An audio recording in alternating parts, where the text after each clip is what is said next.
Halo semua, Barangkali Clipper lagi di sini. Terima kasih buat kalian yang sudah dan selalu mendukung channel ini untuk terus memberikan hiburan dari penjelasan film-film kesayangan kita. Untuk kali ini, Ed Clipper akan ngasih klip dan review sebuah film yang berjudul Terror Train 2 tahun 2022. Film bertemakan psikopat ini merupakan remake dari Terror Train sebelumnya di tahun 1980. Wah, kalau film sudah di remake kayak gini, minimal ceritanya seru atau sudah terbukti sukses. Film ini bercerita tentang sekelompok mahasiswa yang menggelar pesta Halloween di sebuah kereta. Namun siapa sangka, pesta yang tadinya meriah berubah menjadi berdarah saat diacak-acak sosok psikopat yang berkostum. Lagi pesta Halloween, di pembunuh malah pakai kostum. Ya pasti bingung atuh. Baiklah, mari kita cari tahu siapa dan apa alasan psikopat ini melakukan pembunuhan. Tonton sampai habis, subrek dan kasih tahu teman-teman kalian. Cerita berawal dari keseruan para mahasiswa kedokteran yang doyan berpesta apalagi besok adalah malam Halloween. Dan inilah Lana, mahasiswi mendekati cantik dan merupakan ketua geng bully yang sedang mencoba untuk bertaubat. Tapi tak lama kemudian, teman-temannya datang untuk mengajak Lana ngerjain si polos Kenny. Meskipun sempat menolak, godaan teman-temannya membuat taubat Lana rungkan. Hingga ia pun akhirnya mau melakukan rencana teman-temannya. Singkat cerita, geng bully memberi kabar hoak bahwa Lana suka terhadap Kenny. Mereka pun menyuruh Kenny untuk menuju kamar karena Lana sudah tidak tahan untuk bermain krambol bersamanya. Melihat Lana masuk asrama, Kenny yang masa pubernya kadaluarsa jelas bernafsu. Ia pun sudah tidak sabar apalagi saat menerima obat strong dari teman-temannya. Alright. Kenny's downstairs. You ready? Keep the lights off and just... I've been waiting for you. Dikira Neng Lana, ternyata yang Kenny cumbu adalah jasad bekas praktek. Selang beberapa saat, Kenny yang kena mental langsung dibawa ke rumah sakit. Tapi dengan watadosnya, teman-teman Lana menganggap Kenny cuma gimik untuk menutupi rasa malu nyipok jasad. Tapi lain halnya dengan Lana, ia khawatir dengan nasib Kenny dan menyesali kelakuannya yang sudah berlebihan. Singkat cerita, Lana dan teman-temannya berada di sebuah stasiun ketika malam Halloween. Karena untuk perayaan tahun ini, kampus mengadakan liburan keluar kota sembari menggelar pesta. Tak tanggung-tanggung, mereka pun akan menjadikan gerbong sebagai tempat pesta. Hitung-hitung berhemat karena biaya kuliah saja sudah bikin orang tua mereka jual kebun. Dengan menggunakan segala macam kostum, para mahasiswa ini sudah tidak sabar untuk berpesta yang akan mengadakan pertunjukan sulap. Di sisi lain, Bu Masinis menyuruh kondekturnya untuk segera bersiap. Terlebih karena keretanya hanya akan dihuni para mahasiswa yang terlihat nakal dan bangor. Sesaat sebelum menaiki kereta, Lana berniat untuk mengambil topinya yang ketinggalan di bagasi bis. Lana jelas heran dengan kedatangan orang asing yang sok-sok akrab kepadanya. Lalu pria bernama Torna ini berkata jika ia adalah pesulap untuk pesta nanti. Tapi ketika Lana terlihat tidak peduli, Torna menunjukkan kemampuannya. Entah sulap atau ulah si Thanos, Lana sulit percaya saat Tarno menghilang begitu saja. Di sisi lain, Ed yang berkostum badut menggoda geng Lana yang akan naik gerbong. Kelakuannya pun membuat si Kadal membalas kolektor boneka gemoy ini.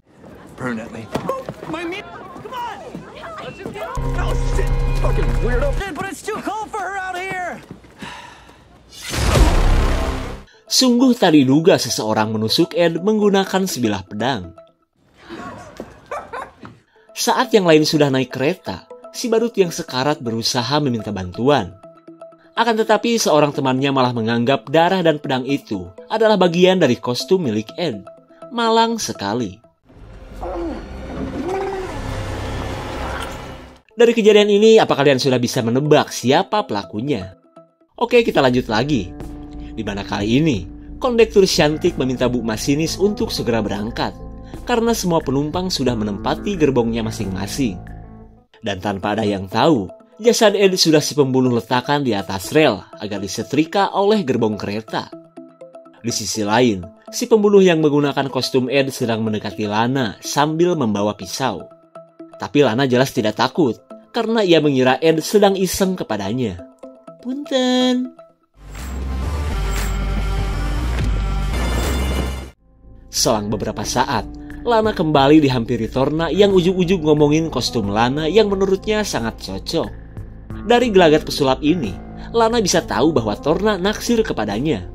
Tapi sebelum menjadi bahan gosip, Lana buru-buru menemui pacarnya yang bernama Mo.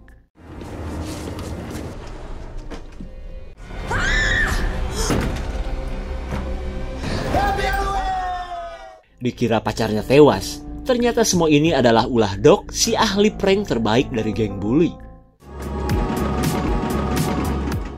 Di waktu yang sama, si badut sedang mengincar bestinya Lana yang bernama Michi. Wanita yang sekali nyolek mesti bayar ini malah menawari garpit saat menyangka Ed sok-sok seram di hadapannya. So stop this. Jerk off like you? Dikira Ed mengganggu orang lagi, si kadal berusaha menjadi superhero. Bye. Jangan gitu atuh Bray sama cewek teh. What is that? Saat mendapat serpihan daging dari perut si badut, si kadal tak menyangka jika Ed begitu totalitas dengan kostumnya. Lalu ia pergi ke toilet untuk membersihkan tangannya yang bau anyir. Face now, dude. Aduh! Dengan mudahnya, orang misterius ini membunuh si kadal ketika pesta berlangsung. Di tengah kemeriahan, Lana dan teman-temannya heran karena Torna belum juga bermain sulap. Tapi tak lama kemudian, pesulap yang gak terkenal sama sekali pun datang.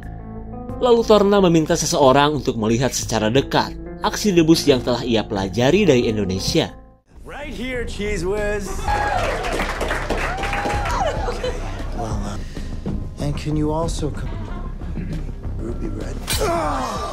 Untuk kedua kalinya, Lana dibuat heran dengan skill Pak Torna yang kebal golok. Ketika pertunjukan sulap masih berlangsung, Bu Masinis mendapatkan laporan bahwa seseorang di toilet tidak kunjung keluar. Padahal wanita berkostum Cleopatra ini sudah merinding akibat menahan tekanan kebelet boker. Lalu Bu Masinis menyuruh kondektur untuk mengeceknya kembali beberapa menit lagi. Dan tanpa ada yang tahu, kostum kadal pria malang ini sudah diambil oleh si pembunuh. Selang beberapa saat, Torna yang akan beristirahat mengajak Lana untuk menikmati fermentasi takokak yang ia miliki. Mendengar minuman abok tersebut, Lana jelas mau dan tak mungkin menolaknya.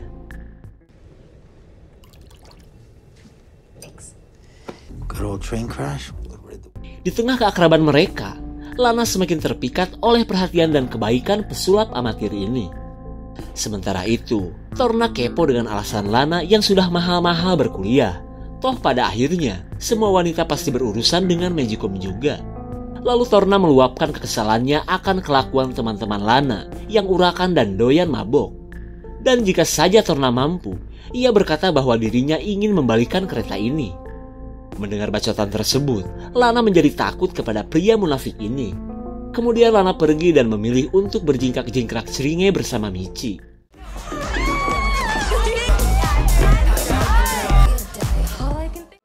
Di sisi lain, kondektur yang bernama Shelly berniat untuk kembali mengecek toilet menggunakan kunci cadangan.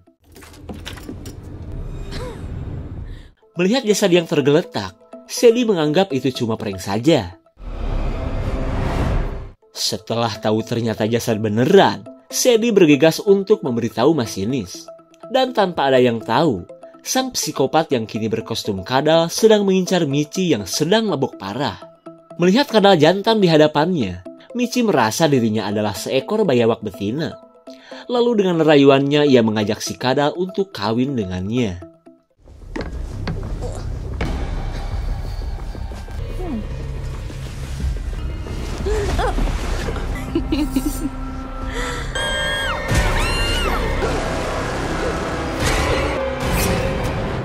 Sayang sekali, satu-satunya wanita yang menyegarkan mata tewas juga oleh si psikopat. Selang beberapa saat, Sadie akhirnya bertemu dengan Bu Masinis setelah sempat mencari ke sana kemari. Lalu sambil ketakutan, Sadie menceritakan keberadaan jasad di dalam toilet. Tapi sialnya, Masinis bernama Carney ini menganggap itu adalah kelakuan para mahasiswa Bangor. Ia pun menyuruh Sadie untuk jangan mudah ditipu para anak muda nakal itu. Dirasa omongannya benar juga, Sadie akhirnya percaya. Terlebih ia pun tahu bahwa mereka doyan melakukan prank. Di sebuah kesempatan, Sadie menceritakan kejadian di toilet yang hampir membuat jantungnya butluk. Ia pun tak habis pikir jika teman Lana begitu totalitas pura-pura mati. Mendengar cerita Kak Kondektur, Lana menduga bahwa itu pasti prank dari Doc. Kemudian ia langsung memarahi Doc untuk segera bertaubat dan berhenti ngerjain orang di toilet. Tapi jelas saja, Doc menyangkali tuduhan Lana. Terlebih karena dari tadi ia sedang pargoy dance bersama teman-temannya. Karena Doc tidak mengaku, Lana memilih pergi daripada baku hantam dan kalah. It's because of you. Alana? There you are. Hampir saja, Lana menjadi korban sang psikopat yang sampai saat ini belum kita ketahui siapa dia sebenarnya. Singkat cerita, pesta masih berlanjut dengan penampilan Pak Torna yang akan kembali menghibur. Sementara itu Lana berniat untuk mencari Michi yang dari tadi tidak kelihatan.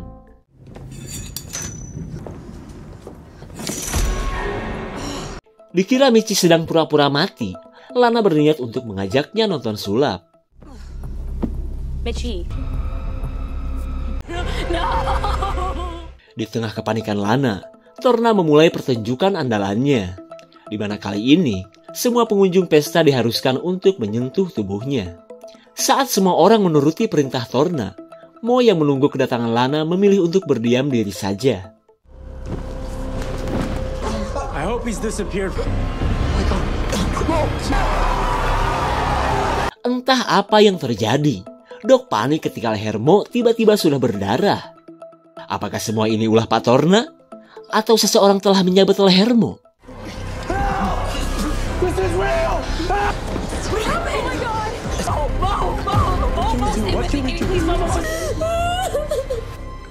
Tragis sekali, Mo akhirnya tewas tanpa ada yang tahu siapa yang telah menyabetnya. Begitu juga dengan Michi. Lana pun memberitahu Doc tentang kematian Michi yang misterius. Mendengar kedua temannya tewas, Doc akan memberhentikan kereta agar si pelaku mudah ditemukan. Akhirnya, kereta pun berhenti di daerah antah berantah yang mustahil mendapatkan sinyal. Singkat cerita, semua orang ketakutan setelah mengetahui apa yang sedang terjadi. Karepeh gerak. Di tengah kepanikan, Carney berencana untuk mencari si pembunuh dengan menyisir setiap gerbong sebelum melanjutkan perjalanan. Lalu ia menyuruh para penumpang untuk melihat sekeliling, karena dikhawatirkan ada orang tak dikenal dalam perjalanan ini. Tapi karena tidak ada, Lana malah baru sadar jika si badut dan si kadal sampai saat ini tidak terlihat. Ia pun menduga bahwa mereka telah dibunuh. Selang beberapa saat, Lana merasa jika kejadian ini merupakan balasan dari seseorang yang telah mereka bully. Ia pun jadi kepikiran apa mungkin pelakunya adalah Kenny yang selalu mereka bully. Namun ketika Doc berkata tidak mungkin, Lana teringat dengan perkataan Torna yang begitu membenci penumpang kereta ini. Mendengar kesaksian Lana, Doc pun akhirnya percaya bahwa pesulap aneh itu adalah pelakunya. Ketika Doc ketakutan, Lana berniat untuk memberitahu teman-temannya.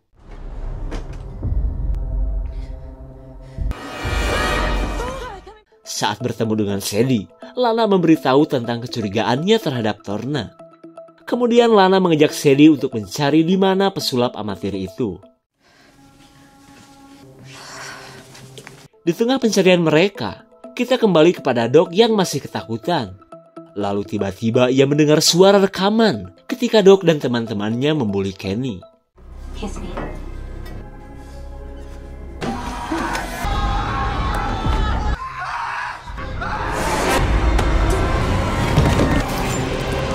Bagaikan bermain biola, psikopat misterius pun menghabisi Doc dengan sebilah pisau.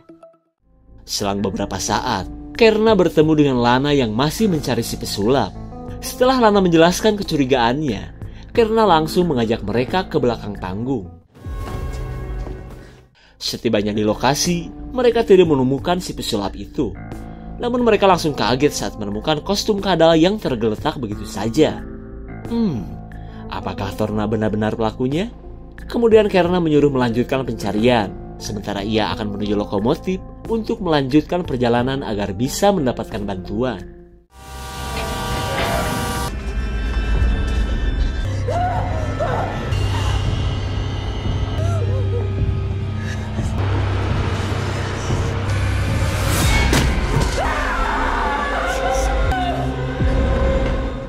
Setelah menemukan kepala Doc di lemari, Sadie menyuruh Lana yang ketakutan untuk bersembunyi saja. Sementara ia akan melanjutkan pencarian, meskipun batinnya bergetar gak karuan. Dan tanpa ia sadari, psikopat kini sudah berganti kostum untuk mencari korban selanjutnya.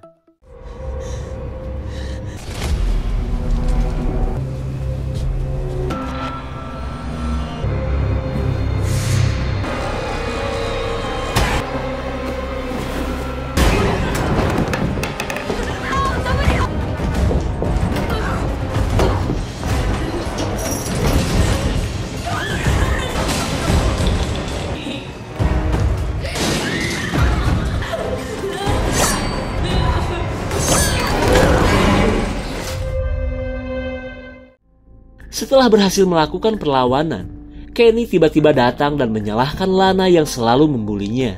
Padahal ia begitu lope terhadap Lana dan masih mengharapkan ciuman yang dikatakan Lana kemarin. Di saat itu pula, Lana meluapkan kemarahannya akan pembalasan Kenny yang sudah keterlaluan. Dan ketika Kenny terus meminta dicium, Lana menjadikannya kesempatan untuk melukai Kenny. Did you do that? Because you killed them! Tepat pada waktunya, Torna yang tadinya dianggap psikopat berhasil menembak Kenny hingga tewas. Dan dengan terbunuhnya Kenny, ketiga orang ini pun berasa menjadi pahlawan gerbong yang telah menghabisi psikopat. Singkat cerita, Lana menyesali perbuatannya yang selama ini selalu melakukan pembulian. Ia pun tak menyangka semua teman dekatnya menjadi korban dari pembalasan Kenny. Namun ketika melihat Kenny selalu berada di dalam pesta, Lana yakin jika Kenny bukanlah pelaku pembunuhan. Hingga ia pun kembali menyangka bahwa Torna adalah psikopat yang sebenarnya. Dengan membawa kapak gedong, Lana memberitahu Sadie dan mengajaknya untuk mencari pesulap itu lagi. Sungguh tanpa diduga Torna sudah tewas dengan perabotan sulapnya sendiri. Suasana pun kembali mencekam karena psikopat itu masih berada di dalam kereta. Kemudian mereka menemui Carney dan menjelaskan tentang keadaan ini. Mendengar kabar tersebut, Carney menyuruh Sadie mencari senjata. Go quick! God! Setelah Sadie pergi, Carney menemui Lana yang katanya takut dibunuh psikopat. Lalu tiba-tiba Carney berkata jika ia memang ingin membunuh Lana. What? Kemudian Carney mengaku bahwa ia adalah orang yang telah melakukan semua pembunuhan ini. Di mana semua itu dilakukan sebagai balasan dari kelakuan geng Lana kepada Kenny yang ternyata adalah anaknya Carney. Lalu Carney menceritakan kepedihannya saat menemani Kenny yang kena mental di rumah sakit. Hingga ia pun bertekad untuk menuntut balas terhadap orang yang telah membuli anaknya. That trashy magician. More than it. For every...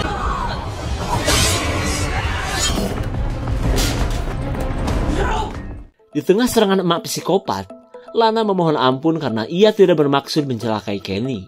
Akan tetapi Mak Carney sudah tidak peduli dengan penjelasan apapun, apalagi ia sudah tahu bahwa anaknya kini sudah tewas.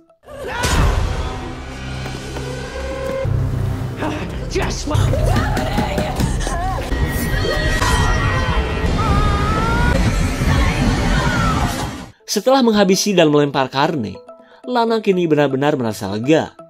Meskipun ia tahu, semua teman dekatnya sudah menjadi korban. Singkat durasi, Lana dan mahasiswa lain tiba di stasiun dan mendapat pertolongan. Dan sungguh di luar dugaan, ternyata Pak Torna masih hidup. Sementara nasib Mak Carney kini tidak ada yang tahu apakah sudah tewas atau masih bernapas.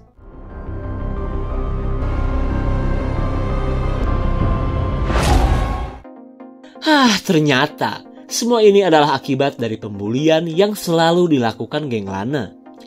Lagian siapa juga yang redo jika sang buah hati selalu menjadi korban bully. Meskipun kita tahu cara yang dilakukan Carne jelas salah. Bingung kan mau nyalahin siapa? Tapi untungnya sutradara memperlihatkan ketika Carne masih hidup. Tapi karena film sudah selesai, kita tidak tahu apa yang akan dilakukan Mak Carne selanjutnya. Apakah beliau akan bertobat atau terus mengejar Lana? Komen guys ya. Segitu saja untuk klip dan review kali ini. Tonton video The Clipper lainnya ya. Terima kasih dan sampai jumpa.